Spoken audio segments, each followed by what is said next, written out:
Okay mga kababayan, Chris Ulo po at welcome back po ulit dito sa ating YouTube channel.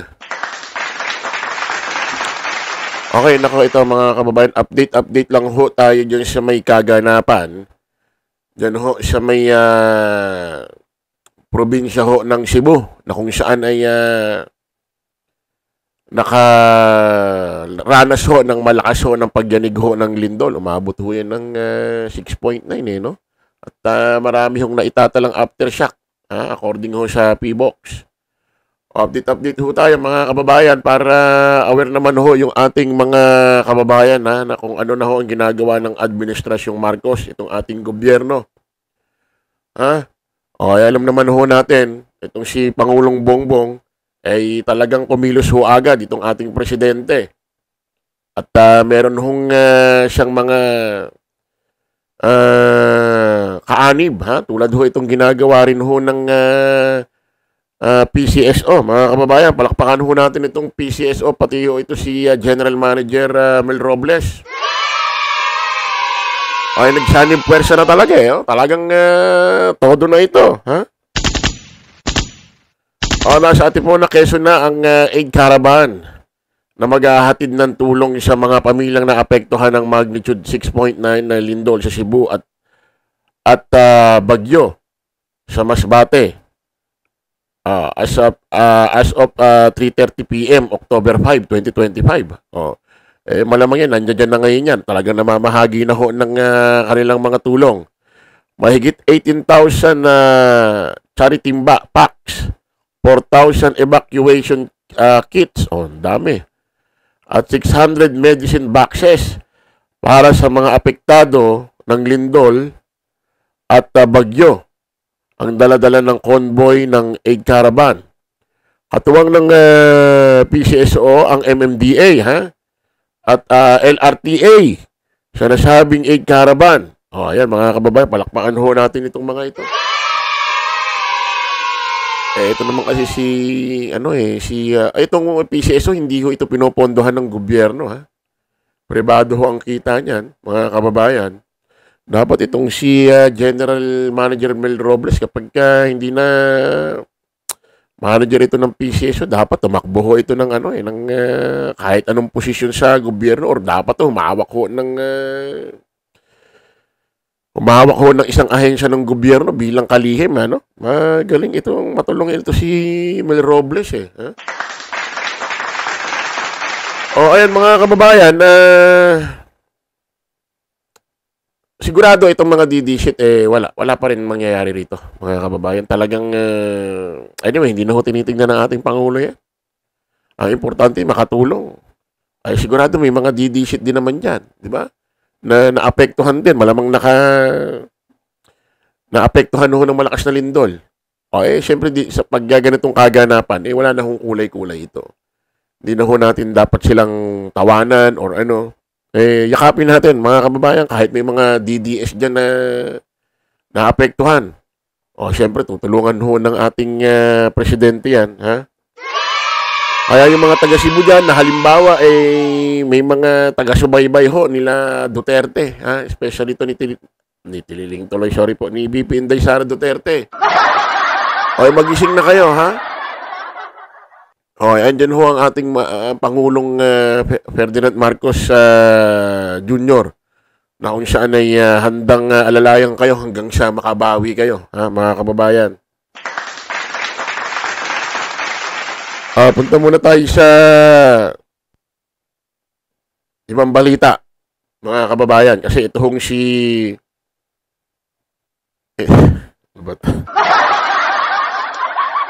Kung kailan ho kasi tumanda ito, mga kababayan, tsaka nag-iingay sa politika.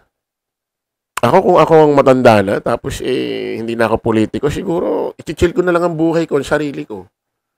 Siguro, ilalang ko na lang yung oras ko sa mga mahal ko sa buhay na kung saan hindi ko masyado napagtuunan ng pansin noong mga panahon ako'y busy sa mundo ng politika. Nakakapagtaho rito kay dating gobernador ng Ilocos, si Chavit Singson. Abay, kung kailan ho tumanda, uugod-ugod, parang doon pa yata gustong sumikat. Doon pa ho nag-iingay. Ay, ito'y galit na galit ho, mga galit na galit ho ito nung nakaraan pa eh. Pati kay Pangulong Bongbong. Ewan ko ba magmula nung ibinalita ng Bilyonaryo News Channel at mula ho nung nadamay ang kanyang pamilya about ho doon sa 2 billion daw ba na proyekto nila sa DPWH. Eh nagkagani-ganito na ito. Parang napaparanoid na ba? Parang hindi ba siya mapakali? Ha? Para bang ano siya yung aligagang-aligaga na si Pangulong Bongbong ay bumaba na sa pwesto. Parang natataranta ba? Ay ngayon mga kababayan, ay ito naman galit na galit siya ngayon kay Yusek Attorney Claire Castro. Pakinggan nga natin to, mga kababayan.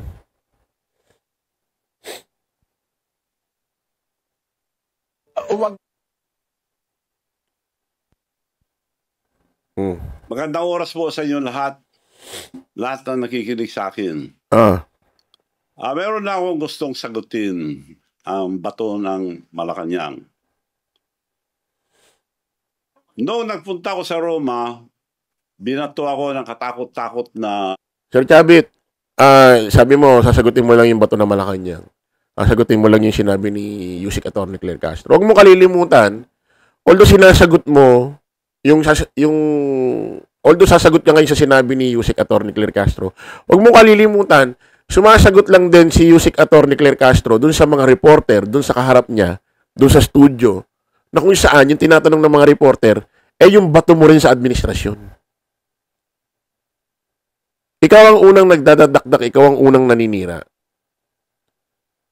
Huwag mo kalilimutan kasi kung makasalita ka, sasagutin ko lang yung sinabi ng administrasyon ni Yusek Attorney Claire Castro, na kung saan ba, para bang ang dating, sila ang nauna. Yung sinasagot dyan ni Yusek Attorney Claire Castro, galing lang sa mga reporter. Na pinick up naman ng mga reporter dun sa mga pinagsasasabi mo kay Pangulong Bongbong sa administrasyon. Spokesperson yan. Natural, sasagot yan, magtatanggol yan kay Pangulong Bongbong. Manahimik ka na kasi. Pagtagaan natin to, pagtagaan na natin to. Mga trolls. Ang tawag ko dyan, attack dog. Alam nyo ba attack dog? Ulol na aso, pag nakaamoy ng pera, kakagat. Now, sasagot, lahat, tandaan nyo po ito, isa lang ang salita ko. Pag may totoo sa mga panira nila, magpapakulong ako. Ngayon, hindi sila nakontento sa trolls. Ngayon, Teka muna. Pag may totoo daw sa paratang sa kanya, papakulong siya. Ano ba, Sir Chabit? Ex-Governor Chavin Singson. Ano ba magiging batayan para masabi yung paratang sa'yo ay totoo? Tanong, aamin ka ba? Aamin ka ba? Para masabi niya totoo ang pinaparatang sa'yo. Siyempre, hanggat di ka naman naamin, kahit anong paratang sa'yo, para sa'yo, hindi totoo yun. Ganun lang naman yun eh. Baya? Naging troll, yung spokesperson ng Malacanang, Claire Castro, Yusek Claire Castro. Ganun ba kababa ang spokesperson ng Malacanang? Naging parang attack dog. Dahil kung basta magsalita, parang attack dog. Alam niyo ba, girl? Ang pagsasalita mo, para kang attack dog. Alam mo ba, attack dog? Sinabi ko na, pag nakaamoy ng pera, kakagat. Naubusan na ba kayo ng attack dog? Na ikaw na mismo ang nagsasalita? Magsalita kayo ng totoo para paniwalaan kayo ng tao. Wala kayong isang salita eh. Sasagutin ko, ano yung mga issue mo sa akin? Nabanggit mo, weteng. Sabihin ko sa'yo, on record tayo mag-base lahat. Kung gusto kong weteng, panahon ni GMA, madami akong makukuha. May kinunaba ko, mas kisa, magtanong kayo sa mga may ng STL, yung mga nagpapaweteng nung araw, doon sa bayan, sa probinsya ni Presidente. Wala akong kinuha. Kung interesado ko, ang dami mong nakuha. O, yun ang sagot ko sa weteng. Ano pa ang issue? Paano mo naging sagot yun ng gulo-gulo? Yun na pala yung sagot niya sa weteng. Oh, actually malabo yung sagot niya, ano? Dapat kasi pag nagsasalita kayo, sir, maalalay na sa inyo dyan. Medyo magulo na kayo mag-explain. Sa makatuwid, may tumatanggi siya sa weteng.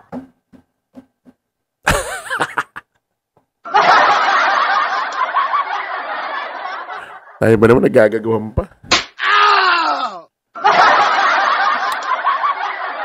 Ay, sabi mo sige, sabi mo okay. Issue. Ang dami mong binabato na hindi totoo. Ano pa ba yung mga issue niya? PCSO. Ikaw nagsabi yan, ha, girl? Miss Claire Castro. Ikaw nagsabi, ano ba meron dyan? Bakit yun ang gusto mo? Bakit yan? Direktor. Bakit pinagpipilit mo direktor? Hindi ko po pinagpipilit. In-offer yan dahil ang sinabi sa akin ni First Lady noon, ikaw nagsabi si First Lady noon, there must be something for Manong Chavit, ang laki na tulong. PCSO o PAGCOR. Kinongratulate pa ako yung mga kaibigan niyang babae sa mga tarkada niya sa Bacolod. Manong, congratulations, binigay na pala sa yung PAGCOR. Mabuti naman para ibigay ko sa mga mayors ako para ang dami tumulong kasi. Hindi rin binigay. Siba, okay lang, nagtabog ako. Mag-antay pa. Yan. Mayroon daw taong nag-congratulations sa kanya. Congratulations, Manong Chavit, binigay na pala sa yung PAGCOR. Ang sabi niya, buti, salamat. Anong gagawin ni Pangulong Bongbong at ni Epelisa Marcos kung binudol ka ng kausap mo? Bakit naniwala ka to sa nagsabi sa'yo? Paano kung ginogoyo ka lang nun? Mukhang niloloko ka lang nun. Bali mo gusto lang mangutang sa'yo. Binigay daw sa kanya ang PAGCOR. Sabi nung kausap niya, congratulations, Manong Chavit, binigay niya pala sa yung PAGCOR. Di ayos, maganda, makakatulong tayo. Hintay daw siya na hintay, wala naman. Paano naging kasalanan ng mag-asawa yun? Kay Pangulong Bongbong ba at Epelisa Marcos? Nanggaling yung, congratulations, Manong Chavit, sa'yo na ang PAGCOR. Doon lang sa nagkwento sa'yo. Ibig sabihin nagkwento sa'yo, fake news. Ano ba yan? Doon sa unang paliwanag niya, bago nangyari ito, mga nakaraang buwan, pinakasama ng loob niya, nasa Japan daw sila, hindi sabi natin ni Pangulong Bongbong. At ito si Chavit, sabi kay Pangulong Bongbong, pag nanalo ka, PBBM, yung pamangkin ko, ilagay mo sa PCSO. Umauro si PBBM.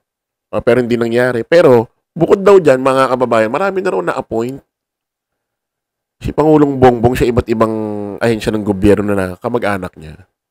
Ang hindi lang natupad yun. Kasi, meron ba namang hihiling ka na dapat ganito paghiling? PBBM, may pamangkin ako Ilagay mo naman sa pwesto ng gobyerno para magkaroon siya ng posisyon. Ikaw na bahala kung anong posisyon o saang ahensya.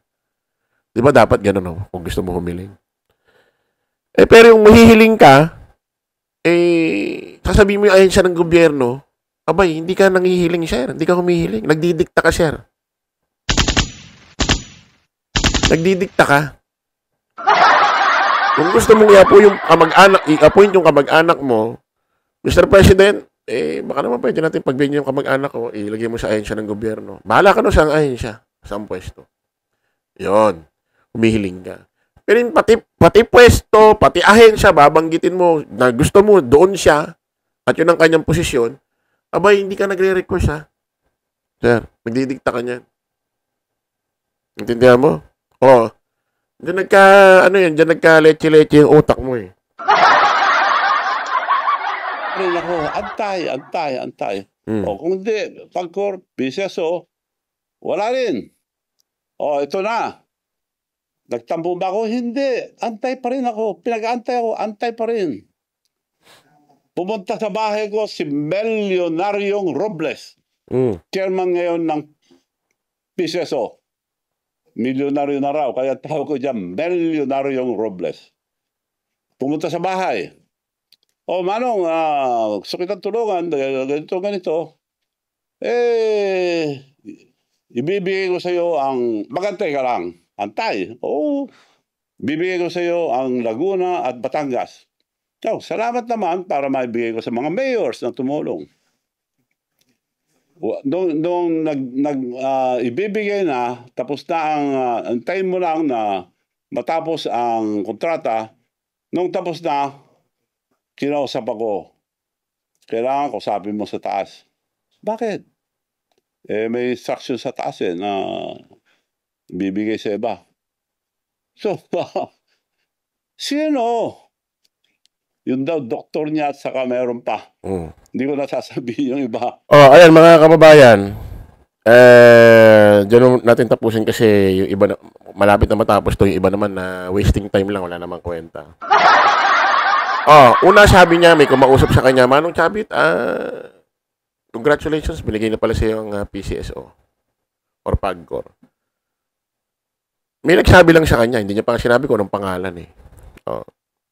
Hindi mismo si PBBM at Elisa Marcos ang nagsabi na, sa'yo na ang PCSO. Wala. Ayun siya nagkwento sa kanya. Naghintay daw siya. Ibig sabihin, umasa ka dun sa kwento. Wala pa siyang binabanggit kung sinong pangalan, ha? Maaring kwentong gawa-gawang istorya lang ito para ma-blame niya yung ating presidente. Ito naman si Mel Robles daw, yung tumutulong po ngayon sa Cebu, yung general manager ho ng PCSO, si Mr. Mel Robles, yung tumutulong niya sa Cebu, ha? Kasama si PBBM. Nagpunta rin sa bahay niya. Bibigay ko sa yung Laguna, Batangas. Tapos nung hinihintay daw niya, according sa taas, pahal mo ka muna kasi sa iba ibibigay. Hindi rin niya na naman binanggit ang pangalan. Hindi ko na sabihin ang pangalan. Madali magkwento yung kwentong laway. Alam mo, Mr. Chabit, mga imahinasyon mo na lang yan. Para ma-blame mo ang presidente.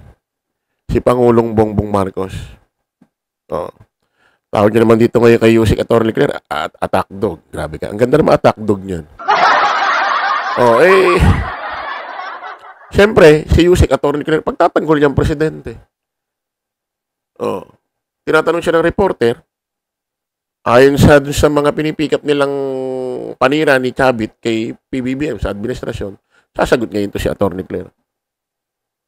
Nagalit yata ito doon sa word na weteng. Ano ba kinagalit mo sa weteng? Ano ba ito? Tinawag ba itong magweweteng? Ano ba? Kaya nga, Mr. Chabit, 23, kulong. Okay mga kababayan, kita-kita ulit tayo sa panibagong vlog. Maraming salamat po. Bye-bye.